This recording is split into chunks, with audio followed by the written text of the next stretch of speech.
Major बच्चा जो परेशान होता है वो इसी में होता है।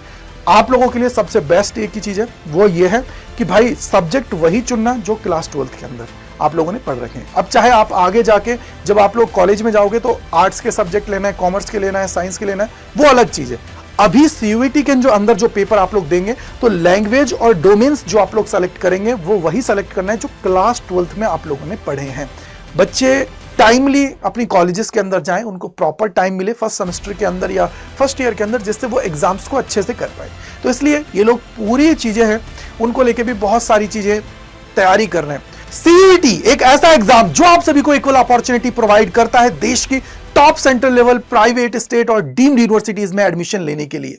इसका एलिजिबिलिटी क्राइटेरिया क्या होता है, एग्जाम डेट्स क्या होने वाली है, एप्लीकेशन फॉर्म कब आएगा, फीस कितनी होती है, सबसे बड़ी बात की मार्किंग स्कीम क्या है, सारी चीजों के बारे में जानने वाले हैं इस वीडियो के अंदर। तो वीडियो को लास्ट तक देखना है जिससे आप सभी अपने सारे डाउट्स को दूर कर ले, और सबसे बड़ी बात इससे आप सभी को बहुत बेनिफिट होने वाला है। तो चैनल को सब्सक्राइब कर लीजिएगा और सभी दोस्तों को शेयर कर दीजिएगा जिससे उनको भी पता लग जाए। तो चलिए शुरू करते हैं। तो सबसे पहले बेसिकली मैं इसके अंदर जो पूरा ओवरव्यू देने वाला हूं वो एप्लीकेशन फॉर्म्स के बारे में, exam date, subject combination, eligibility और फीस के बारे में हम लोग जानने वाले हैं। तो चलिए सबसे पहले आप सभी के सामने कि सीयूईटी है क्या। तो सीयूईटी एग्जाम जो है बेसिकली आप सभी को पता है कि कॉमन यूनिवर्सिटी एंट्रेंस टेस्ट है। किसके द्वारा कंडक्ट किया जाता है, तो एनटीए के द्वारा कंडक्ट किया जाता है और यूजीसी की देखरेख के अंदर ये सारी चीजें होती हैं। अगर मैं यहां पे ऑफिशियल वेबसाइट की बात करूं तो ये आप सभी के सामने है। इसी ऑफिशियल वेबसाइट के ऊपर जब फॉर्म आप सभी के रिलीज होते हैं तो वो आप सभी को फिल करने हैं, ये याद रख लीजिएगा। जैसे ही फॉर्म रिलीज होंगे तो हम भी आपके सामने सारी चीजें बता देंगे, वीडियो लेके आ जाएंगे। इसके बाद में कि सर सीयूईटी एक्चुअली में है क्या है, तो मैंने आप सभी को जैसे पहले ही बताया था कि यार कॉमन यूनिवर्सिटी एंट्रेंस टेस्ट है, बेसिकली इक्वल अपॉर्चुनिटी प्रोवाइड करता है नेशनल लेवल पर। यह आप सभी का एक एग्जाम है। सबसे बड़ी बात पहले आप सभी को पता होगा जब से एग्जाम स्टार्ट हुआ है उससे पहले क्या होता था कि क्लास 12th के मार्क्स के बेसिस पर एडमिशन आप सभी को मिलता था और कट ऑफ बहुत हाई जाती थी। जो बच्चा है वो बहुत सारे स्टेट टॉपर्स तो एडमिशन भी नहीं ले पाते थे। तो इस वजह से सभी बच्चों को इक्वल अपॉर्चुनिटी प्रोवाइड कराने के लिए इस एग्जाम को इंट्रोड्यूस किया गया। मैंने आप सभी को बताया कि यार एग्जाम कंडक्ट कौन कराता है, एनटीए यूजीसी की देखरेख के अंदर। दूसरी चीज यहां पे मोड जो होता है ना वो सीबीटी मोड के अंदर है। सीबीटी मतलब कंप्यूटर बेस्ड टेस्ट है, सामने स्क्रीन होगी, उसी के ऊपर आप सभी को टिक मार्क करना है और अपना आंसर है वहां पे सबमिट करना है लास्ट में। इसके अलावा लैंग्वेज अगर मैं बात करूं तो 13 इंडियन जो लैंग्वेजेस हैं उस सभी के अंदर ये आप सभी का अवेलेबल है। अब सबसे बड़ी बात है कि सर इसकी कंप्लीट डेट शीट क्या है, किस तरीके से सारी चीजें। तो अगर मैं यहां पे नोटिफिकेशन की बात करूं तो 2025 के अंदर आप सभी का 1 मार्च 2025 को आया था। लेकिन अगर मैं यहां पे सीयूईटी 2026 की एक्सपेक्टेशंस की बात करूं तो जैसे आप लोगों ने देखा होगा कि सीबीएसई की डेट शीट है वो पहले ही रिलीज कर दी गई है। सारा चीज प्रॉपर चल रहा है, हर एक बोर्ड जो है वो सारी चीजें परफेक्टली कर रहा है। तो उम्मीद यही है कि आप लोगों का जो एप्लीकेशन फॉर्म है वो लास्ट वीक ऑफ फेब के अंदर या फर्स्ट वीक ऑफ मार्च के अंदर आप सभी को देखने को मिल जाएगा। दूसरी चीज एप्लीकेशन फॉर्म स्टार्ट जो होंगे वो अगेन 1 अगस्त है। तो इसका मतलब यहां पे भी आप सभी का या तो मार्च के अंदर या लास्ट वीक ऑफ फेब के अंदर आप सभी को देखने को मिल जाएंगे। करेक्शन विंडो 24 से लेकर 26 मार्च थी, तो यहां पे भी 24 से और 28 मार्च के बीच में आप सभी को यहां पे देखने को मिलने वाली है। एडमिट कार्ड की अगर मैं बात करूं तो यहां पे 10 मई को जो आप लोगों का एग्जाम स्टार्ट हो रहे थे, कब 13 तारीख को उनका रिलीज किया गया था। यानी कि जो भी आपकी एग्जामिनेशन डेट होती है उससे 2 से 3 दिन पहले आप लोगों का रिलीज किया जाता है। उससे 6-7 दिन पहले आप लोगों की जो सिटी इंटीमेशन स्लिप है वो रिलीज की जाती है, जिसके अंदर आप सभी को यह पता लग जाता है कि कौन सी सिटी के अंदर आप सभी का एग्जाम होने वाला है और जो सेंटर का नेम है वो आप सभी को एडमिट कार्ड के अंदर देखने को मिलता है। यहां पे आप लोग मान के चलिए कि जब भी मई में आप सभी के एग्जाम्स होंगे उससे 3 दिन पहले या 2 दिन पहले आप सभी को आपका एडमिट कार्ड है वो देखने को मिल जाएगा। अगर मैं यहां पे एग्जाम डेट्स की बात करूं तो यहां पे आप लोगों को 13 मई से लेकर 3 जून 2025 के अंदर देखने को मिला था। अब उम्मीद यही है कि 2026 के अंदर आप लोगों के जो एग्जाम्स हैं 8 जो मई है उसके बाद में आप सभी को देखने को मिलेंगे। तो यानी कि 8 मई आप लोगों का हो गया है और जून के फर्स्ट तक आप सभी को हो सकता है कि वो जाने वाले हैं। इसके अलावा रिजल्ट की मैं बात करूं तो यहां पे 4 जुलाई को रिजल्ट डिक्लेयर किया गया था। तो यहां पे लास्ट वीक ऑफ जून के अंदर आप सभी का रिलीज करने की पूरी उम्मीद है। उसके पीछे का रीजन ये है कि इस बार ये चाहते हैं कि सारी प्रोसेस अच्छे से वाइंड अप हो जाए और पहले ही सारी चीज हो जाए। बिकॉज क्योंकि देखो पूरी काउंसलिंग प्रोसेस है ना वो डिले होती है, तो उस काउंसलिंग प्रोसेस डिले ना हो, बच्चे टाइमली अपनी कॉलेजेस के अंदर जाएं, उनको प्रॉपर टाइम मिले फर्स्ट सेमेस्टर के अंदर या फर्स्ट ईयर के अंदर, जिससे वो एग्जाम्स को अच्छे से कर पाए। तो इसलिए ये लोग पूरी चीजें हैं उनको लेके भी बहुत सारी चीजें तैयारी कर रहे हैं और साथ ही साथ हो सकता है कि थोड़े बहुत चेंजेस आप सभी को देखने को मिल जाए। अभी प्रोसेस चल रही है, देखते हैं क्या होता है। उससे पहले तो अभी यही सारी चीजें। इसके अलावा अगर मैं यहाँ पे एलिजिबिलिटी क्राइटेरिया की बात करूं तो यहां पे कोई भी क्राइटेरिया ऐसा बहुत ज्यादा हार्ड एंड फास्ट नहीं है, सिंपल है कि यार या तो आप लोगों ने क्लास 12th पास कर रखी हो या क्लास 12th के अंदर आप लोग हो जब 2026 के अंदर आप लोग पेपर देने वाले हैं, या उसके इक्विवेलेंट आप लोगों ने कोई कर रखा हो, जैसे डिप्लोमा वगैरह या जो भी आप लोगों ने कर रखा है जो क्लास 12th के इक्विवेलेंट होना चाहिए। एज लिमिट कुछ नहीं है, किसी किसी यूनिवर्सिटी के अंदर थोड़ा बहुत कोर्सेज के अंदर देखने को मिल जाता है कि यार 22 साल से ऊपर नहीं होना चाहिए, बट मेजरली आप लोग जैसे डीयू की बात करूं तो उसके अंदर आप सभी को नहीं देखने को मिलती है एज लिमिट। मिनिमम मार्क्स की बात करें तो कोई भी ऐसा क्राइटेरिया नहीं है कि सर मिनिमम मार्क्स हो, सारी यूनिवर्सिटीज अपनी कट ऑफ रिलीज करती हैं तो उस कट ऑफ के बेसिस पर आप सभी को एडमिशन मिलता है। और यहां पे अगर मैं बात करूं तो आप लोगों को सबसे इंपॉर्टेंट चीज है कि जो यूनिवर्सिटीज का सब्जेक्ट स्पेसिफिक क्राइटेरिया है, जो उसकी एलिजिबिलिटी क्राइटेरिया है, कॉम्बिनेशन है, वो सारी चीजें आप सभी को देख लेनी है जिससे आप लोगों को कोई भी प्रॉब्लम ना आए। अगर मैं फीस की बात करूं या फिर पहले आप लोगों को बता देता हूं कि कैसे पूरी एप्लीकेशन की प्रोसेस रहने वाली है, तो सबसे पहले देखो आप लोगों को वेबसाइट के ऊपर जाएंगे, न्यू रजिस्ट्रेशन पे क्लिक करेंगे, अपनी डिटेल्स को फिल करेंगे, देन आप लोग फिर वापस लॉगिन करेंगे, वापस अपनी सारी डिटेल्स को फिल करेंगे, अपने सब्जेक्ट्स है वो यूनिवर्सिटीज है उन सारी चीज, यूनिवर्सिटीज कई बार आप लोगों को बता दी जाती है, अदरवाइज तो आप लोगों को क्या होता है जो सब्जेक्ट है वो चूज करने के लिए देता है। इस बार 2025 के अंदर नहीं दिया गया है, तो इसका मतलब यह है कि उम्मीद यही है कि ये यूनिवर्सिटीज का सेक्शन इस बार भी आपको नहीं देखने को मिलेगा। तो सब्जेक्ट जो है आप लोगों का ये केयरफुली आप लोगों को क्या करना है, सिलेक्ट करना है।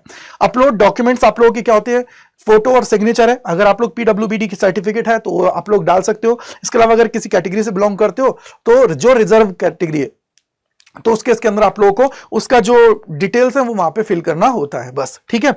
तो यहां पे फीस आप लोग इन मेथड्स के थ्रू यहां पे पे कर सकते हो और अपना फॉर्म है उसको डाउनलोड करके रख लेना, क्योंकि कई बार जो कुछ यूनिवर्सिटीज हैं वो अपने जो फिजिकल डॉक्यूमेंट वेरिफिकेशन होता है तो उस टाइम पे आप लोगों से मांग लेती हैं। इसके अलावा हेल्प जो इनकी डेस्क होती है वो ये आप लोगों का मेल है। और उसके अलावा मैं बात करूं तो यहां पे आप लोग देखोगे कि ये आप लोग का मोबाइल जो इनका नंबर है, मतलब जो इनका टोल फ्री नंबर है वो ये है, इस पर आप लोग करके सारी चीजें पूछ सकते हो, जान सकते हो जब इनका आपका पूरा प्रोसेस स्टार्ट होगा तब, राइट है। अब इसके बाद में आप लोग देखेंगे कि फीस की अगर मैं बात करूं तो 2025 की फीस है, थोड़ा बहुत हो सकता है कि स्लाइड चेंज हो या फिर इतनी ही फीस आप सभी की रहे कि यार मैक्सिमम 3 सब्जेक्ट अगर आप लोग सेलेक्ट कर रहे हो तो उसके इसके अंदर जर्नल का 1000 रुपए होता है, ओबीसी एनसीएल ईडब्ल्यूएस के लिए 900 रुपए है, अगर एसटी एसटी पीडब्ल्यूबीडी पीडब्ल्यूडी या थर्ड जेंडर है तो 800 रुपए है, और इंडिया के बाहर से हैं तो भैया 4500 रुपए आप सभी का है। और फिर 3 के बाद में जितने भी सब्जेक्ट आप सेलेक्ट करते हो, मैक्सिमम 5 तक था, तो 3 के बाद में चौथा और पांचवा सब्जेक्ट अगर सेलेक्ट करते हो तो हर सब्जेक्ट के लिए जर्नल में 400 लगेंगे।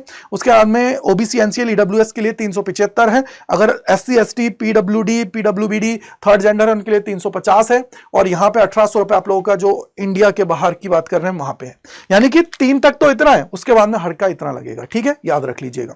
इसके बाद में आप लोग देखेंगे बेस्ट सब्जेक्ट कॉम्बिनेशन। भाई बेस्ट सब्जेक्ट कॉम्बिनेशन इसलिए बोल रहा हूं कि देखो मेजर बच्चा जो परेशान होता है वो इसी में होता है। आप लोगों के लिए सबसे बेस्ट एक ही चीज है वो ये है कि भाई सब्जेक्ट वही चुनना जो क्लास 12th के अंदर आप लोगों ने पढ़ रखे हैं। अब चाहे आप आगे जाके जब आप लोग कॉलेज में जाओगे तो आर्ट्स के सब्जेक्ट लेना है, कॉमर्स के लेना है, साइंस के लेना है, वो अलग चीज है। अभी सीयूईटी के जो अंदर जो पेपर आप लोग देंगे तो लैंग्वेज और डोमेन्स जो आप लोग सेलेक्ट करेंगे वो वही सेलेक्ट करना है जो क्लास 12th में आप लोगों ने पढ़े हैं। साइंस के हैं तो साइंस के ही पढ़ोगे, कॉमर्स के हैं तो कॉमर्स के पढ़ते हैं, आर्ट्स के हैं तो आर्ट्स के ही पढ़ेंगे। तो इसलिए ध्यान रखना है भाई इन सारी चीजों का अच्छे से कि भाई सब्जेक्ट वही सेलेक्ट करना है, नहीं तो बहुत प्रॉब्लम आती है। तो आप लोगों को बेस्ट जो है वो यही है कि एक लैंग्वेज 3 डोमेन्स और एक जीएटी। यहां पे लैंग्वेज की मैं बात करूं तो इंग्लिश और हिंदी में से ही कोशिश करना, क्योंकि देखो जेएनयू में जाना है तो फिर इंग्लिश चाहिएगी, तो अगर इंग्लिश और हिंदी लेंगे तो मैक्सिमम के लिए आप लोग चीजें हो जाएंगी आपकी। वहीं अगर मैं देखो टेस्ट पेपर की बात करें तो मैक्सिमम 5 आप लोग चुन सकते हो जिसके अंदर लैंग्वेजेस और जनरल एप्टीट्यूड टेस्ट है वो आप लोगों को कंसीडर करना है, और क्लास 12th के जो सब्जेक्ट है उसी के अकॉर्डिंग सारी चीजें करनी है।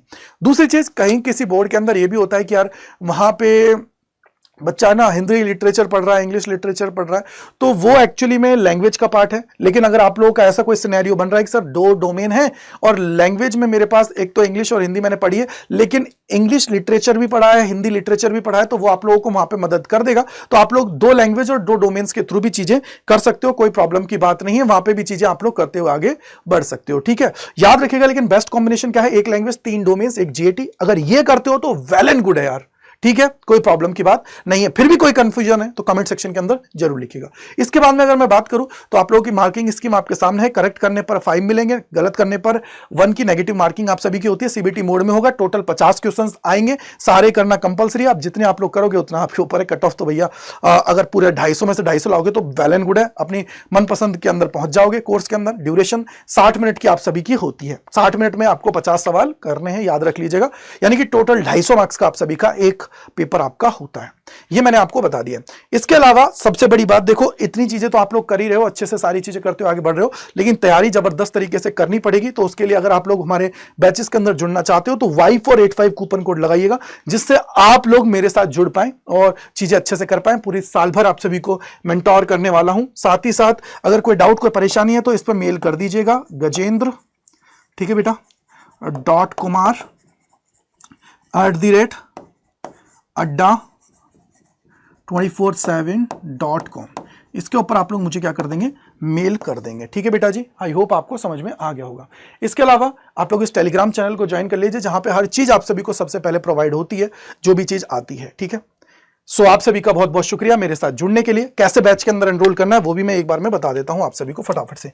तो सबसे पहले आप लोगों को यहां पे जाना है, adda247 सर्च करना है, पहले लिंक पे क्लिक करना है, ऑल कोर्सेज पे जाना है, यूजी एंड पीजी के ऊपर क्लिक करना है। देखो साइंस, कॉमर्स, आर्ट्स जिस भी स्ट्रीम के ऊपर हो उसको आप लोगों को सेलेक्ट कर लेना है। अगर साइंस के हैं तो साइंस पे, कॉमर्स के हैं तो कॉमर्स, आर्ट्स के हैं तो आर्ट्स के। इस पे हमने क्लिक किया।